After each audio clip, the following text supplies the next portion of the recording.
Today on the podcast, the final installment in the story of Dick Nunis and the early days of Disneyland. Most historical narratives explore the early development of Disneyland from the perspective of Walt Disney.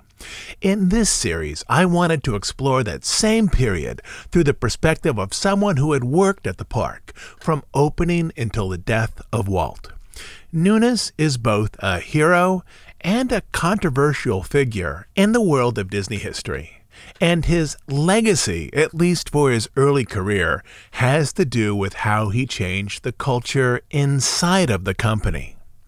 In terms of the history of the parks and how the world came to know about the origins of Disneyland and Disney World, the initial set of interviews, articles, and books back in the 1960s and 1970s focused on Walt. What was he like? How did his creative process work? What were his intentions with Disneyland, and so on? But then, the next set of interviews and projects were largely focused on park designers. If you look at interviews conducted in the late 1980s and 1990s, either through official Disney sources or the e-ticket or Persistence of Vision or on stage at the NFFC, you'll find that the vast majority of people presenting or being interviewed, at least in terms of the parks, were designers, engineers, and artists. People like Claude Coates, Harriet Burns, X Atencio, and Bob Gurr. Those set of interviews and presentations filled out another wing in the history of Disneyland and Disney World, specifically as to how the parks were designed and developed. In my own personal timeline, the 1990s are where I started to have a more serious interest in the history of the company. My grandmother had worked at Disneyland for years, and through her, early on when I was young, I had met many key people such as Herb Ryman, Jack Lindquist, and others, but I didn't start to focus on this as an area of research and writing until the late 1990s. Many of the initial interviews I conducted were also with designers and engineers such as Bill Martin and Don Edgren. And during these interviews, Nunis's name would occasionally come up. It soon became clear that at least overall, he was not particularly well liked by those who had worked at WED in the 1960s and 1970s.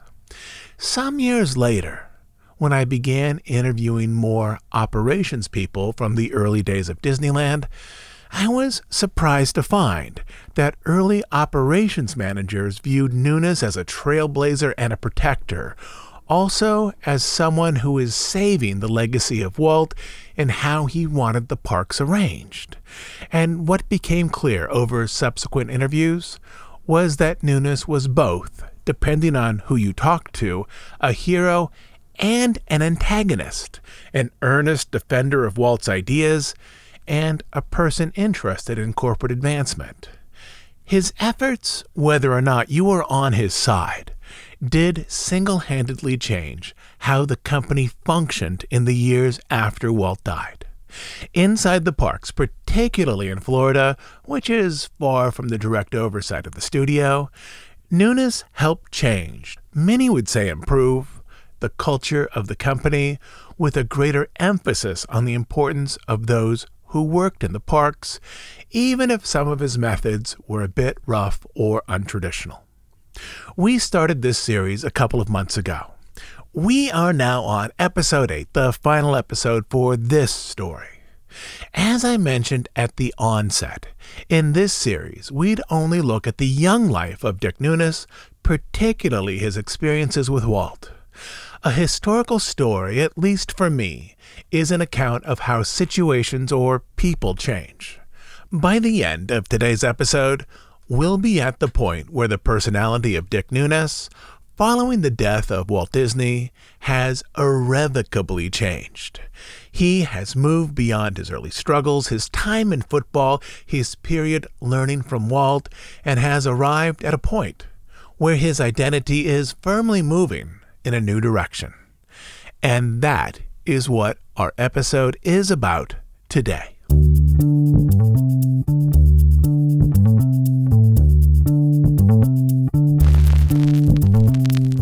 In the weeks after Walt's passing, the company sunk into a paralysis with no one sure how to move forward, particularly on the Florida project.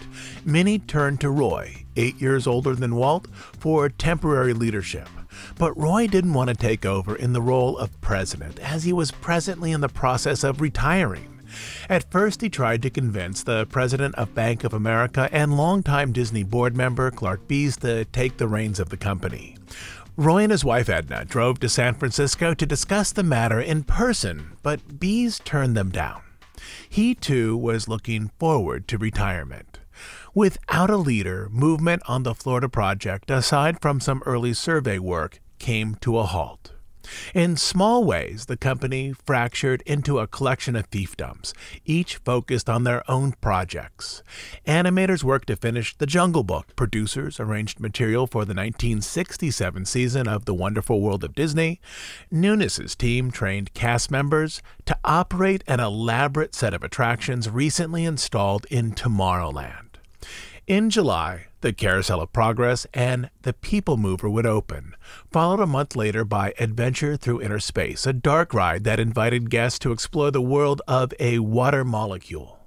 These attractions were joined by familiar adventures such as the Circle Vision film America the Beautiful and a theater-based simulator Flight to the Moon. In the months before and after Walt's death, the central corridor of Tomorrowland had been gutted and rebuilt.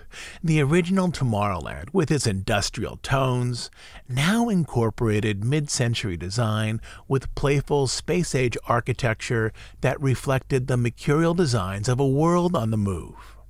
When the revised land was dedicated on July 2nd, instead of Walt at the podium, guests saw a line of corporate presenters from sponsoring companies such as Monsanto and General Electric, led by Disneyland ambassador Marcia Minor and Mickey Mouse. For a park that had been advertised as one man's vision, it was unusual to see a committee of business people standing in for Walt. Inside the company, the failure of this presentation was clear. A creative, family-centered company like Walt Disney Productions needed a single person, not only to discuss the company's vision, but also to represent the values embraced by the company for years. At the moment, the company had no such easily identifiable leader. During those same months, from January to July, Roy struggled to find a path forward, especially a path that would allow him to gracefully exit the company now that he was in his mid-70s. He explored various leadership possibilities with younger executives like Card Walker and Don Tatum, also family members such as Walt's son-in-law, Ron Miller. But all the qualified executives Roy believed were too young to carry a company as large as Disney, especially if Disney moved forward with a new resort and an experimental city. Quote, "When Walt passed away," Ron Miller explained, "Roy called me over to his house and he said, 'You know, it's not too late to turn back. We still have a big commitment ahead of ourselves.'" The two then talked about the practicality of the Florida project without Walt, especially without Walt's connections to potential in-park sponsors and representatives of American industry. "We need family support," Roy said to Miller. Then he explained that bankers and investors would need to see that the family was unified before they could proceed with Florida. "Can you speak for the family?" Miller assured him that he could. From there, Roy talked with Dick Irvine and other creative leads at WED, explaining that a new managerial burden would fall on them if the company moved forward with Florida. Under Walt, each creative division of the company had been closely supervised and given detailed feedback. Under Roy, creative divisions would need to self-manage, revising work in a manner consistent with Walt's goals, even though Walt was no longer with them. From there, Roy took his message to WED employees. As artist Blaine Gibson recalled, quote, "Roy got up on the stage and said, 'We're going to go ahead, and we're going to start our first project at Disney World.'" WED writer Marty Sklar explained that he was personally compelled to pursue the Florida project. Quote, "I knew I had to build that park," he said. "I wouldn't dare face Walt after I died. and not having that park. Roy also met with Disneyland managers, including Nunis, to explain that the company would pursue the project in Florida. He asked Nunis and the other managers the same question he'd asked others. Can we do this without Walt? Everyone, according to Nunis, said the same thing. We don't know, but we ought to try. Now that the company was moving forward with Florida, Roy, putting aside his retirement, assembled project leaders. Longtime WED employees oversaw design work, while operations people such as Nunis advised on the park's development. Quote, Roy was older, Nunis explained, and turning things over to younger executives such as Don Tatum and Card Walker. Despite their age difference, Nunis understood what Roy was giving up to lead the company. Quote, most people don't realize what a big gamble it was for Roy to make, Nunis added. To develop Florida, Roy hired firms that Walt had previously employed at Disneyland, as he was hesitant to deviate too much from familiar practices. He contacted Dames & Moore, a geotechnical consulting firm Walt had used in Anaheim. They sent a relatively young civil engineer named Pete Markham to Orlando to survey the parcel for possible building locations. He moved drilling rigs around the property to better understand issues with groundwater, soil composition, and possible sinkholes, trying to identify the best location for the Magic Kingdom. Quote, at that time, Pete Markham recalled, Disney only had a lawyer and a civil engineer, Joe Potter, on their permanent Florida payroll, and I pointed out to Disney that they really needed someone with engineering knowledge to monitor the operations, and they agreed and hired me as the resident engineer. Roy then retained a construction firm that had previously built projects for Disneyland, J.B. Allen Contracting Company. In recent years, the firm overseen by J.B. Allen, or Johnny as he was known at the park, had worked on the Matterhorn submarine voyage, the Opera House refurbishment, and the 1967 renovations on Tomorrowland. Allen was also close with a handful of Disney executives, including Joe Fowler. His relationship with Fowler was so close that the two men together had purchased a mobile home park in Oceanside, California, which, according to another Disney executive, was, quote, a very profitable one. These projects moved forward gradually, with Pete Markham surveying the land and engineers from Johnny Allen exploring how a resort would be built. Initially, Allen and his firm started as consultants, but by the end of 1967, they were designated as the prime contractor that would oversee construction. As the prime contractor, they would participate with WED in creating estimates and a budget, awarding contracts to companies on a pre-agreed list, and reviewing all finished work to ensure high quality. As most Disney executives would remain in California, making only monthly visits to the site, managers at J.B. Allen would oversee day-to-day construction efforts on the ground. The plan, as far as Roy understood, was moving forward as smoothly as anything developed by Walt. In September 1967, WED writer Marty Sklar searched for practical ways to keep the company centered on Walt's understanding of a successful park. To guide the development team, he assembled an in-house philosophical document called Walt Disney's Creative Process, an ideological primer to which artists and engineers could refer as they designed the park and attractions for Florida. Quote, this assemblage has been prepared as a background and starting point for developing a philosophy, he wrote, for the Disneyland-style theme park in Walt Disney World. There is a great deal of other material, particularly articles about Disneyland, that might have been included. However, the intent here is to provide, as a foundation, Walt's thinking and philosophy as it was applied in Disneyland, and additionally, Walt's thoughts apply to what we are now beginning. From there, Sklar presented a series of inspirational or informative quotes, whole interviews, and articles that explored Walt's ideas on a successful park. Quote, Walt's basic approach, Sklar concluded, be curious, see a problem, research deeply, brainstorm, and move forward with courage and confidence. Though the document did include a few nods to operations, It was mainly focused on the park's design, once again an unintentional slight that was likely not lost on Nunis. In October 1967, a large group of Disney managers returned to Orlando for the first time in nearly 2 years. Among them were WED manager Dick Irvine, WED designers John Hench and Marvin Davis, and construction manager Joe Fowler. They took the company's Gulfstream from Burbank to Atlanta, where they visited a recently opened hotel, the Regency Hyatt House. It was an open atrium hotel much like the one Disney wanted to build in Florida.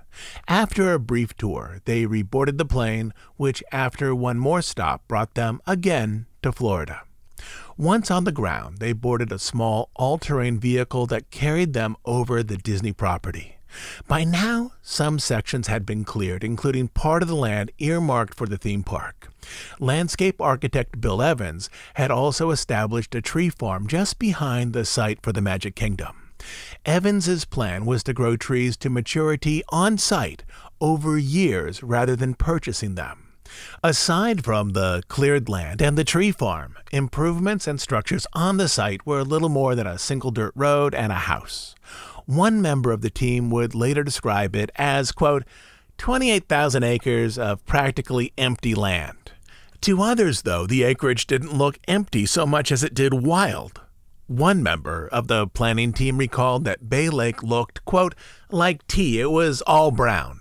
There was, quote, a lot of snakes, a lot of wildlife. There was cattle being grazed there on the place at that time.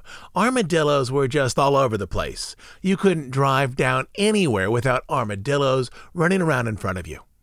From a helicopter, John Hench studied the site, mile after mile of ponds and swamp pines.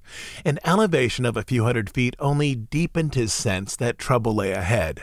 Quote, my God, he thought, how are we ever going to fill this up? After traveling the length of the property, the pilot navigated the craft to the 100 acres earmarked for the Magic Kingdom. A muddy square crisscrossed with earth mover tracks. On the ground was an enormous letter X, marking the future location of Cinderella's castle. When they were on the ground, Hench joined Dick Irvine in walking the area that had recently been cleared. Quote, Dick Irvine handed me a shovel. I dug a hole with it next to this X, not very deep, maybe 2 feet or so. Hench understood what they were doing, casually testing groundwater levels. Quote, the next morning, he explained, it was filled with water. We had no idea the water table was so close to the surface, and we realized we were going to have to figure out another construction plan for the park. Despite the high water table, they all agreed that the spot a quarter mile from the proposed lagoon was still the perfect location for the castle. Quote, but there were so many other disagreements. One Disney manager recalled that they decided that one of them would need to be left behind to create a series of aerial photographs to better map out the site as design work slowly moved forward. They decided that Marty Sklar, the man who once worked as Walt's scriptwriter, would oversee the mapping. Quote, we rented 2 helicopters, he explained, a big empty military transport and a 3-passenger Bell helicopter. And photographer Carl Firth shot movie footage from the big helicopter and stills from the little helicopter, often as I held his belt buckle while he leaned out for a perfect shot. The aerial maps were to assist the design team as they art directed the parcel into a resort, while engineers on the ground worked to find ways to transform swampland into an amusement park. Nunis also visited the property. He'd been there before. He had seen it when it was nothing more than swamp. In his words, quote, lots of deer, bobcat, wild hog, turkey. He had never seen the site of Disneyland when it was only orange and walnut groves, and therefore never saw the miraculous transformation that had happened in Anaheim. But now he saw how large sections of the swamp were being cleared away and leveled for a resort. As survey work progressed, Roy made the decision to remove the Epcot project from the first phase of Disney World and to focus their efforts on replicating Disneyland in Florida with the inclusion of luxury hotels, a campground, and resort areas that offered swimming and golf. These were things that Disney could accomplish. Inside the company, WED designers moved forward with a growing sense of optimism. Card Walker recalled the attitude as being expressed in the phrase, quote, "If you can design a Matterhorn, you can design a hotel." But Nunis could feel that the political patterns initiated by Walt still defined the company. In wishing to replicate the design strategy of his brother, Roy had inadvertently reestablished a hierarchy in which the managers at WED were viewed as more important than managers at the park. Nunis could now feel some of his recently gained power beginning to drain away, as Irvine's team was now viewed as more essential for the success in Florida than Nunis's team. In this, there were two competing ideologies. Irvine's group believed that Guest would be captured by the engineering and artistic wonders produced by WED, whereas Nunis's group believed that Guest would be captured by a culture of comfort, care, and courtesy. It may have been that studio executives believed it took longer to train an artist than it did to train a cast member.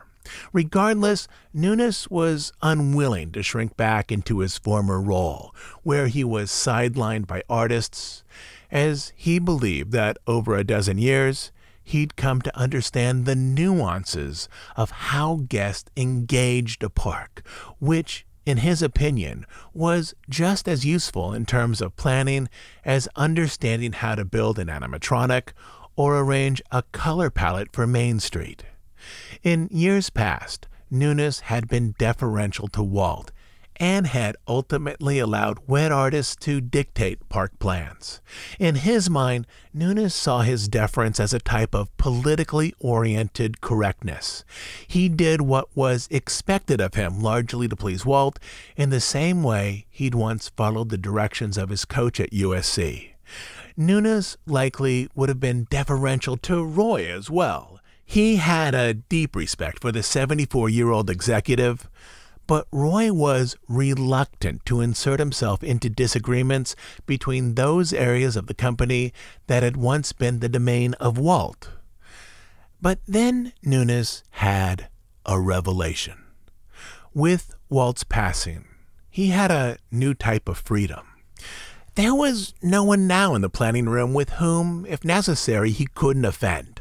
These designers, these managers, he knew were his peers, not his superiors. Nunis was free to speak his mind and exert his will without regard for how these ideas were received by an executive.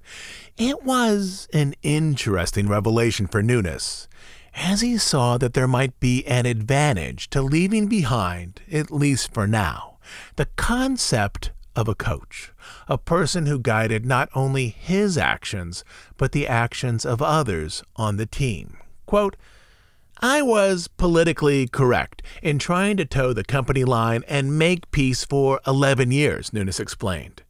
Do you know why I was politically correct for 11 years? Because Walt was the boss. When he died, I decided that I was not going to be politically correct again in my life. I was going to do what I thought Walt would want done." As Nunis embraced his new freedom, small bits of power shifted from WED to operations. The redistribution, as before, was deeply resented by the designers. Marty Sklar later explained, quote, "After Walt's death, Dick Nunis seemed to sense that there was a void to be filled, and he aggressively championed his own move up the Disney ladder." Sklar went so far as to say that Nunis' strategy to gain power was similar to that of the business book Winning Through Intimidation. From Sklar's vantage point, it felt like a, quote, takeover of Imagineers. Nunis' goal was to make WED subservient to the operators, thereby controlling planning, design, and the selection of new attractions for the parks. As WED designer Bill Martin recalled, quote, "We suffered from it, I tell you. Roy stayed out of the design look of the place. He stood aside," meaning that he let Dick Irvine and Dick Nunis hash out their differences on their own. From this point on, Nunis, if he felt it appropriate, would openly and deeply critique Irvine in meetings. He insisted that the perspective of the operations team be integrated into ride and land design as a way of better serving the guests. The culture inside the company was now changing, reinventing itself. Gone was the world overseen by Walt, in which film designers housed in Glendale developed a park 30 miles away without deep input from the people who worked there. In its place was a new world where people like Nunis held more power in terms of planning. Nunis's initial goal was to better integrate operations people such as himself into the managerial structure of Walt Disney Productions and to have a voice in planning meetings. From Nunis's perspective, he was reorganizing the power structure inside the company so that Walt's ideas, those concepts Walt had shared with Nunis, might be better integrated into the park in Anaheim and into the resort the company was building in Florida. At this point, not even Nunis could see the true problems that lay ahead. How the Florida project would nearly fall apart, how plans and partnerships initiated by Roy would nearly undo the development, and how Nunis would be called on to help save the project. But all of those challenges were still in the future. In 1967 and 1968, as the company gazed with a new earnestness toward the East Coast, Nunis was satisfied to be better included, if begrudgingly, at the planning table, where he helped bring forward one of Walt's final projects, a massive resort the company was building on the other side of the continent. Before I go, a few things. If you are interested in the life of Dick Nunis, he will publish a memoir later this year called Walt's Apprentice. I haven't read it yet, but I'm very much looking forward to digging in. If it's similar to his personal presentations, I expect the book to be a mix of his business philosophy coupled with stories taken from his time at Disney. The book will almost surely cover his later years with Disney when he helped develop Disney parks overseas.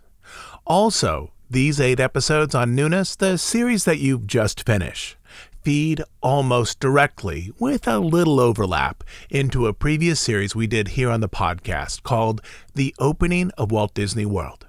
That 11-part story takes a slightly wider look at the development of Disney World, including Nunis's role in it. That story picks up almost exactly where this one here leaves off.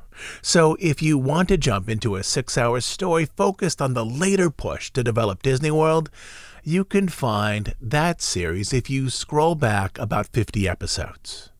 Lastly, a few days ago, I posted a 1-hour exploration as to what the Disney company is likely to build and develop at its American parks in the coming years.